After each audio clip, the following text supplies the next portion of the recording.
এটা অদ্ভুত, কি এটা দারুণ। সত্যি খুব অদ্ভুত। এটা তো দারুণ ব্যাপার। হ্যাঁ। আমি নিজেকে দেখতে পাচ্ছি, মানে বলতে চাইছি আমার বন্ধুরা ওরা হাওয়ায় উঠতে চলেছে। যে এই জেটটা জিতবে তাকে অন্য কাউকে দিয়ে দিতে হবে, কারণ এরা সবাই ইউটিউবার্স, এদের জেটের আবার কি প্রয়োজন? ওটা আপনিও হতে পারেন, চ্যানেল সাবস্ক্রাইব যদি করুন। এ জেতে তো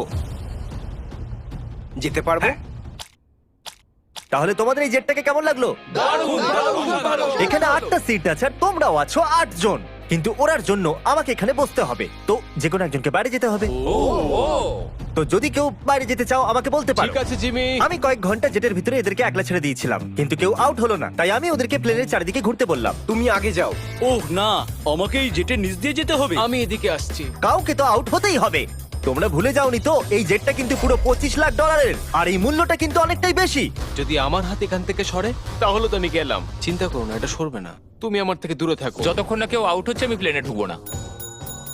তোমায় এদেরকে আউট করার জন্য লোভ দেখাতে হবে। তার কোনো প্রয়োজন নেই।